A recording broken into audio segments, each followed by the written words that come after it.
மதி வெளியே கிளம்பி போனதுக்கப்புறமா மலர் வழக்கம் போல் கிச்சனில் இருக்க எல்லா ஒர்க்கையுமே தடபுடலாக பண்ணிக்கிட்டு இருக்காங்க. அதுவும் அன்னைக்கு நல்லா விருந்தாக சமைக்கணும்னு சொல்லிட்டு அவங்களோட மாமியார் சொன்னதுனால அதுக்காக ரொம்பவே கஷ்டப்பட்டு அவங்க எல்லா சமையலுமே செஞ்சுக்கிட்டு இருக்கா. ஆனால் இந்த பக்கம் அவங்களோட மாமியாரோ கை வலி கால் வலி தலைவலின்னு சொல்லிட்டு இருந்த இடத்துல இருந்து எந்திரிக்கிற மாதிரியே தெரியல. அப்போ தான் கொஞ்ச நேரம் கழிச்சு பாக்கியராஜும் அவங்க குழந்தையும் மெதுவாக எந்திரிச்சு வெளியே வராங்க. வரவங்களே கண்ணை மூடிட்டு வரதை பார்த்துட்டு அந்த குழந்தைய தூக்கி கொஞ்சம் ஆரம்பிக்கிற அவங்களோட மாமியாரும், என்ன எப்படி இருந்துச்சு கொடைக்கானலில் என்னெல்லாம் பார்த்தீங்கன்னு சொல்லிட்டு குழந்தைகிட்ட கேள்வி மேலே கேள்வியே கேட்க. ஆனால் உள்ள கிச்சனில் இருக்க மலருக்கோ இதை பற்றி எதுவுமே தெரியாது. ஆனால் என்ன பாக்கியராஜ் தான் எங்கள் குழந்தை உளறிடுவாளுன்னு சொல்லிட்டு பயந்துக்கிட்டு இருக்காங்க. அதே நேரத்தில் அவங்க பயந்த மாதிரியே குழந்தை கொடைக்கானலில் இல்லாத மாதிரி உளரவும் ஆரம்பிக்குது. அதனால அவங்களோட மாமியார், அதாவது மலரோட மாமியாரை பற்றி சொல்லவே தேவையில்லை. அவங்க திருவி குழந்தைகிட்ட கொஸ்டின் மேலே கொஸ்டினாக கேட்டு கடைசியாக குழந்தை வாயிலேருந்தே உண்மையையும் தெரிஞ்சுக்கிட்டாங்க. அது மட்டும் இல்லாமல் அவங்க மலர் தங்கிட்ட போய் சொன்னதை ஏற்றுக்கவே முடியாமல் செம்ம கோபத்தோட கிச்சனுக்குள்ளே போகிறாங்க. இதை பார்த்துட்டு பாக்கியராஜும் பின்னாடியே பரபரப்பாக போய்கிட்டு இருக்கேன். அப்போது கரெக்டாக வாக்கிங் முடிச்சுட்டு வீட்டுக்கு வந்த மதியம், சரி கிச்சனில் போயிட்டு நம்ம எல்லா வேலையும் எப்படி இருக்குன்னு பார்ப்போம், காலேஜுக்கு கிளம்புறதுக்கு முன்னாடி நம்மளும் ஏதாவது ஹெல்ப் பண்ண முடிஞ்சா ஹெல்ப் பண்ணிட்டு போவோம்னு சொல்லிட்டு கிச்சனுக்கு போய் பார்த்தா அங்கே மலர் அழுதுகிட்டே கன்னத்தில் கை வச்சுட்டு நின்றுக்கிட்டு இருக்காங்க. அவங்களோட மாமியாரோ அவங்கள அடிக்க இன்னொரு தடவை கை வாங்கிக்கிட்டு இருக்காங்க. இதை பார்த்துட்டு பாக்கியராஜும் அம்மானு அவங்க கிட்ட கெஞ்சிக்கிட்டு இருக்கா. பட் இந்த காட்சியை பார்த்த உடனேயே மதிக்கு சொருன்னு கோவம் வந்துடுது. அதனால அவங்க உடனடியாக கையை நீட்டிட்டு மலரை மறுபடியுமே அடிக்க போன அவங்களோட மாமியாரோட கையை தடுத்து நிறுத்திட்டு உடனடியாக அவங்களோட கையை தூர வீசி எறிஞ்சிட்டு, நீங்க என்ன பண்ணிக்கிட்டு இருக்கீங்கன்னு தெரியுதா அப்படின்னு கோவத்தோட கத்த ஆரம்பிக்கிறாங்க. அப்போ மதியோட குரல் வீடு முழுக்க எதிரொலிக்க ஆரம்பிக்க. அப்பதான் இந்த விஷயம் சுரேஷ்க்குமே தெரிய வருது. அதனால உடனடியாக அவங்களுமே பரபரப்பா கிச்சனுக்கு வந்து பார்க்க, அதே சமயத்துல அவங்களோட அப்பா, அதாவது மதியோட மாமனாரோ அங்க வந்து மதி எதுக்காக இப்படி கத்திக்கிட்டு இருக்கான்னு சொல்லிட்டு கோவத்தோட பார்த்துக்கிட்டு இருக்காங்க. ஆனா அவங்களோட மாமியாருக்கோ செம்ம கோபம். என்ன தைரியம் இருந்தா என் கையவே இப்படி பண்ணியிருப்ப பாரு, கை கூட எனக்கு வலிக்க ஆரம்பிக்குதுன்னு கரெக்டா அவங்களோட பையனும் ஹஸ்பண்டும் வரதை பார்த்துட்டு லைட்டா ஒரு சின்ன டிராமா போட ஆரம்பிக்கிறாங்க. இதை பார்த்துட்டு சுரேஷும் கோவத்தோட மதியோட கண்ணத்துல பாலான்னு ஒரு அறையை விட்டுட்டு, என்ன தைரியம் இருந்தா என் அம்மா கிட்டேயே கை வைப்பேன்னு சொல்ல. ஆனா மதியோ கொஞ்சம் கூட யோசிக்கலையே. அவங்க திருப்பி சுரேஷ்க்கு அந்த அடியை கொடுத்துட்டு, என்ன நினச்சிக்கிட்டு இருக்கீங்க, என்னை யாரு நினச்சிங்க, நீங்கள் எல்லாரும் மலர் மாதிரி என்ன நினச்சிக்கிட்டு இருக்கீங்களா, மலர் நீங்கள் எதுக்காக அமைதியாக இருக்கீங்க அப்படின்னு அவங்க கிட்ட பேச. ஆனால் மலரும் இப்படி ஒரு காரியத்தை மதி பண்ணதை பார்த்துட்டு அவங்க ஷாக்கில் உறைஞ்சி போய் நின்றுக்கிட்டு இருக்காங்க. ஏன் அவங்க அவங்களோட மாமியார்கிட்ட அடி வாங்கினதை கூட மறந்துட்டு நின்றுக்கிட்டு இருக்காங்கன்னா பார்த்துக்கோங்களேன். பட் இருந்தாலும் மதி, மலர் நீங்கள் என்ன செஞ்சுக்கிட்டு இருக்கீங்க, எதுக்காக இவங்க உங்களை அடிக்கிறாங்க, அடிக்க வந்தால் அடி வாங்கிக்கிட்டு அப்படியே நின்றுணுமா என்ன, நீங்கள் பண்ணுறது எனக்கு சுத்தமாக பிடிக்கவே இல்லைன்னு சொல்கிறாங்க. இப்போ தான் சுரேஷ்க்கு தன்னோட அம்மா மலரை அடிச்சிருக்காங்கன்ற விஷயமே தெரிய வருது. அதனால அவங்க உடனடியா, அம்மா இங்கே என்ன நடக்குது, எதுக்காக நீங்கள் எல்லாரும் சண்டை போட்டுக்கிட்டு இருக்கீங்கன்னு கேட்க. அதுக்கு அவங்களோட அம்மாவும் அழுதுகிட்டே, இங்கே பாரு, இவ உங்கள் எல்லாரும் முன்னாடி எங்கிட்ட எப்படி நடந்துக்கிறா, நீங்கள் எங்கிட்ட என்ன நடந்துக்கிட்டு இருக்குன்னு கேட்டுக்கிட்டு இருக்கீங்கன்னு கேட்க. இதை கேட்குற அவங்களோட ஹஸ்பண்டும், முதல்ல எதுக்காக நீ மலர் அடிச்சேன்னு சொல்லு, அதுக்கப்புறமா மற்றதை நம்ம பார்த்துக்கலாம்னு சொல்லிக்கிட்டு இருக்கா. உடனே மலருமே, இல்லை நாங்கள் கொடைக்கானலுக்கு பாப்பாவை கூட்டிகிட்டு போகல, அந்த விஷயம் அத்தைக்கு தெரிஞ்சிருச்சு, அதனால தான் கோவத்தில் எதுக்காக என்கிட்ட போய் சொன்னோன்னு சொல்லிட்டு அவங்க என்னை அடிச்சிட்டாங்கன்னு சொல்ல. இதை கிட்ட மதிக்கு இன்னுமே கோவம் தாங்க முடியல. அவங்க குழந்தைய அவங்க எங்கனாலும் விட்டுட்டு போவாங்க. சரி அப்படியோ இல்லைனா உங்ககிட்ட போய் சொன்னதுக்காக தான் நீங்க கோவப்பட்டீங்கன்னு சொல்லிட்டு பார்த்தாலும் உங்களுக்கு இவங்களை அடிக்கிறதுல என்ன உரிமை இருக்கு, அவங்க ஹஸ்பண்டுக்கே அவங்களை அடிக்கிறதுல உரிமை கிடையாதுன்னு சொல்லிட்டு சுரேஷை ஒரு முறைச்சு பார்க்க. சுரேஷும் கண்ணத்தை தடவிக்கிட்டே, இவளுக்கு திமிரு ரொம்ப ஜாஸ்தி, முதல்ல இந்த பிரச்சனை முடியட்டும், அதுக்கப்புறம் இவளை வச்சுக்கிறேன்னு சொல்லிட்டு அவங்க மனசை சமாதானப்படுத்துற மாதிரி யோசிச்சுக்கிட்டு இருக்காங்க. ஆனா நம்ம மதியை தான் ஒன்றும் பண்ண முடியாது. அதுவும் அவங்க இப்ப கோவத்துல வேற இருக்காங்க.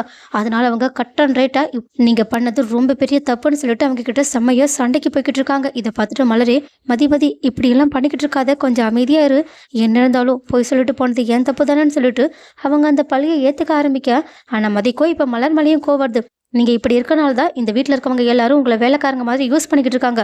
அதுவும் நேற்று எல்லாரும் வந்து உங்ககிட்ட மெனு கார்டு கொடுக்குற மாதிரி இதை பண்ண அதை பண்ண ஆர்டர் கொடுத்துட்டு போகிறாங்க. ஏன் உங்களால் ஒரு 2 நாள் இவங்க சமையல் இல்லாமல் இருக்க முடியாதோ, வீட்டில் அப்படி உங்களுக்கு வேறு என்ன வேலை இருந்துற போது 2 நாள் வேற ஒருத்தவங்களோட சமையலை சாப்பிட்டுட்டு உங்களோட நாக்கு செத்து போயிடுச்சுன்னா அவங்க அவ்வளோ டயர்டாக வந்ததுக்கப்புறமா அவங்களுக்கு அவ்வளோ வேலை வைக்கிறீங்க. ஏன் யாருக்கும் இவங்களை பார்க்கும்போது பாவமாகவே இல்லையான்னு சொல்லிட்டு சுரேஷ்க்கும் அவங்களோட மாமியாருக்கும் உரைக்கிற மாதிரி பேசிக்கிட்டு இருக்கா. இதை கேட்டுட்டு அவங்களோட மாமனாரும், நீ பெரியவங்க கிட்ட எப்படி பேசிக்கிட்டு இருக்கான்னு உனக்கு தெரியுதா இல்லையான்னு சொல்லிட்டு சத்தம் போட வர. ஆனால் மதியம், வேண்டாம் அங்கிள், உங்களையும் நான் அசிங்கப்படுத்துகிற மாதிரி பேசிடக்கூடாதுன்னு நினைக்கிறேன். நீங்கள் இந்த வீட்டில் பெரியவங்க தானே.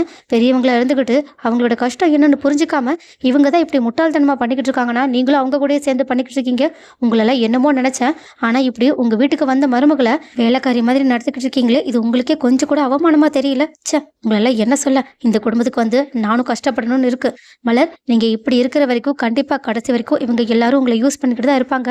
அதுவும் இதெல்லாம் அவ்வளோ பெரிய விஷயமே கிடையாது. இதுக்கு போயிட்டு நீங்கள் இவங்க கிட்ட பயந்து பயந்து பொய் சொல்கிறது என்ன? அதுவும் அந்த பொய் தெரிஞ்சதுக்கப்புறமா பாருங்க, உங்களை அடிக்க வேற செஞ்சுருக்காங்க. இதுக்கப்புறமாவும் நீங்கள் என்ன மாதிரி இல்லாமல் அமைதியாகவே உங்களை மாதிரியே இப்படியே இருந்துட்டு இருந்தீங்க. கண்டிப்பாக இவங்க எல்லாரும் உங்கள் தலைமையிலேயே உட்காந்து ஆட ஆரம்பிச்சிருவாங்க. தயவு செஞ்சு கொஞ்சம் தைரியமாக பேசவாவது கற்றுக்கோங்கன்னு சொல்லிட்டு அவங்க கோவத்தோட மொத்த பேரையுமே முறைச்சி பார்த்துட்டு அங்கேருந்து தன்னோட ரூமுக்கு கிளம்பி போகிறாங்க. இதை பார்த்துட்டு மலருமே, ஆமாம்ல, மதி சொல்கிறதும் கரெக்டாக தானே இருக்குன்னு சொல்லிட்டு இப்போ தான் லைட்டாக யோசிக்க ஆரம்பிக்கிறாங்க. அது மட்டும் இல்லாமல் மதி சொன்ன மாதிரியே நம்ம பண்ணது அவ்வளோ பெரிய தப்பு கிடையாதுன்னு சொல்லிட்டு நான் இப்போ ஒரு முடிவெடுத்திருக்கேன். நான் கொஞ்ச நாள் எங்கள் அம்மா அப்பா வீட்டுக்கு போயிட்டு தங்கிட்டு வரலான்னு நினைக்கிறேன். பாக்கியராஜ், இதில் உங்களுக்கு ஏதாவது பிரச்சனை இருக்கான்னு கேட்க, அதுக்கு பாக்கியராஜும், மலர் இவ்வளோ தைரியத்தோட பேசுகிறத பார்த்துட்டு எனக்கு எந்த பிரச்சனையும் கிடையாது. உனக்கு எவ்வளோ நாள் அங்கே இருக்கணும்னு தோணுதோ அவ்வளோ நாள் இருந்துட்டு வான்னு பெர்மிஷனை கொடுக்க, உடனடியாக வேற யாருக்கிட்டையும் பெர்மிஷனையே வாங்காமல் அவங்களோட அத்தை மாமா கிட்ட சும்மா கடமைக்குன்னு நான் எங்கள் வீட்டுக்கு போயிட்டு வரேன்னு சொல்லிட்டு மட்டும் உடனடியாக அவங்களோட ரூமுக்கு போயிட்டு அவங்களோட துணிமணி எல்லாத்தையுமே எடுத்து வைக்க ஆரம்பிக்கிறாங்க. இதை பார்த்துட்டு அவங்களோட அத்தைக்கும் கை காலெல்லாம் நடுங்கிடுது. ஐயோ, இவளை மிரட்டி வச்சா இவ வீட்டுக்குள்ளேயே நமக்கு அடங்கியே இருப்பான்னு பார்த்தா இப்போ என்னடானா அந்த மதியோட பேச்சு கேட்டுட்டு வீட்டை விட்டு அவள் அம்மா வீட்டுக்கு போகிறேன்னு சொல்லிக்கிட்டு இருக்கா. இவ இல்லாத இந்த 2 நாளே நம்ம ரொம்பவே கஷ்டப்பட்டுடும். பேசாமல் அவகிட்ட எதையாவது சொல்லி இங்கேயே இருக்க வைக்கலான்னு சொல்லிட்டு உடனடியாக அவங்க மலரை சமாதானப்படுத்துறதுக்காக அவங்களோட ரூமுக்கு அவங்க பின்னாடியே போய்கிட்டு இருக்காங்க. ஆனால் மலரோ அவங்கள கண்டுக்கிற மாதிரியே தெரியல. கண்டிப்பாக ஒரு நாள் இல்லைன்னா ஒரு நாள் என்னோட அருமை உங்களுக்கு தெரிஞ்சுதான் ஆகணும்னு என்னைக்கும் நினச்சி வச்சுட்டு இருந்தேன். ஆனால் மதி சொல்கிறத வச்சு பார்க்கும்போது நம்ம தான் இது எல்லாத்தையுமே சரி பண்ணி ஆகணும்னு சொல்லிட்டு அவங்க தன்னோட முடிவை மாற்றிக்கிற மாதிரியே தெரியல. ஆனால் அவங்களோட மாமியாரும், இங்கே பாரு, நான் ஏதோ கோபத்தில் இப்படி பண்ணிட்டேன். ஆனால் நீ அந்த மதியோட பேச்சை மட்டும் கேட்காத. அவளோட பேச்செல்லாம் கேட்டால் கண்டிப்பாக உன்னால் நல்லாவே இருக்க முடியாது. அவள் உன் மனசை மாற்ற ட்ரை பண்ணிக்கிட்டு இருக்கா. அவள் ரொம்பவே கெட்டவன்னு சொல்லிட்டு சும்மா சம்மந்தமே இல்லாமல் மதியை பற்றி தப்பு தப்பாக பேசிக்கிட்டு இருக்க. ஆனால் மலரும் ஒரு கட்டத்தில், இங்கே பாருங்க அத்தை, தப்பு பண்ணவங்க நீங்கள். அதுவும் மதி மட்டும் அங்கே வரலன்னா கண்டிப்பாக நான் தான் உங்ககிட்ட மன்னிப்பு கேட்டுட்டு இருந்திருக்கணும். அவள் சொன்னதும் கரெக்டு தானே. நான் ஒன்றும் அவ்வளோ பெரிய தப்பு பண்ணலைக்கே. அதுவும் எங்கள் அப்பா அம்மா கூட என்னை இப்படி கை நீட்டி அடிச்சதில்லை தெரியுமா. நீங்கள் என்னை இப்படி அடிக்கிறீங்க, இதெல்லாம் எனக்கு சுத்தமாக பிடிக்கவே இல்லை. எனக்கு ரொம்பவே கஷ்டமாக இருக்குது. உங்கள் வீடு தானே இது, நீங்களே சமாளிச்சுக்கோங்க. நான் கொஞ்ச நாள் நிம்மதியாக எங்கள் அம்மா அப்பா வீட்டுக்கு போயிட்டு வரேன்னு சொல்ல, உடனே இதை கேட்டுட்டு அவங்களோட மாமியாரும், ஏண்டி உனக்கு இங்கே நிம்மதியாகவே இல்லையான்னு கேட்க, அதுக்கு இப்போ தான் மலர் ஓப்பனாக, ஆமாம், என்னால் எங்கே மூச்சு கூட விட முடியல. இங்கே இருக்கும்போதெல்லாம் நீங்கள் என்ன சொல்லுவீங்க எது சொல்லுவீங்கன்னு பயத்திலே இருக்க வேண்டியதாக இருக்குது. ஒரு நிமிஷம் நிம்மதியாக உட்காரக்கூட முடியல. அவ்வளோ வேலை வாங்கிக்கிட்டு இருக்கீங்க. நீங்களே கொஞ்சமாவது யோசிச்சு பாருங்கள். இந்த 2 நாள் நான் இல்லாதப்போ இந்த வீட்டில் எவ்வளோ வேலை இருந்துச்சு. அதுவும் உங்களுக்கு துணைக்கு ஒரு வேலைக்காரங்களாவது இருந்தாங்க அப்போ கூட. ஆனால் உங்களால் இதை சமாளிக்க முடியல.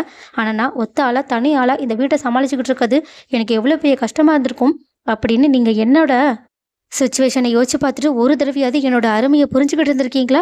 ஆனால் நான் ட்ரிப்புக்கு போயிட்டு வந்ததுக்கப்புறமா எத்தனை தடவை அதை சொல்லி சொல்லி காட்டியிருப்பீங்க. மறுபடியும் நான் எங்கேயும் வெளியே போகக்கூடாதுன்றதுக்காக நீங்கள் என்னெல்லாம் பண்ணிக்கிட்டு இருக்கீங்க. இது எனக்கு சுத்தமாக பிடிக்கவே இல்லை. நானும் மனுஷிதான், நான் ஒன்றும் ரோபோ கிடையாது. எனக்கு கொஞ்சம் ரெஸ்ட் தேவைப்படுது அப்படின்னு சொல்லிட்டு அவங்களோட சூட்கேஸ் எடுத்துகிட்டு அவங்க வெளியே கிளம்பி போக, என்ன இவ 2 துணி எடுத்து வைப்பான்னு பார்த்தா சூட்கேஸையே தூக்கிட்டு போகிறான்னு சொல்லிட்டு அவங்களுக்கு இன்னுமே பதற ஆரம்பிக்குது.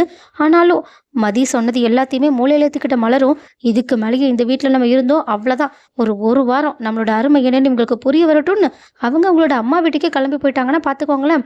ஸோ மதி பண்ணதை பற்றியும் மலர் அதுக்கு ரியாக்ட் பண்ணதை பற்றியும் எல்லாத்துக்கு மேலே அவங்களோட அத்தைக்கு இப்போது மலரை பற்றி நல்லா புரிய ஆரம்பிச்சிருக்கும். அதுவும் மதியால் மலர் எப்படியெல்லாம் மாறிக்கிட்டு இருக்காங்கன்றதையும் புரிய ஆரம்பிச்சிருக்கும் அவங்களுக்கு.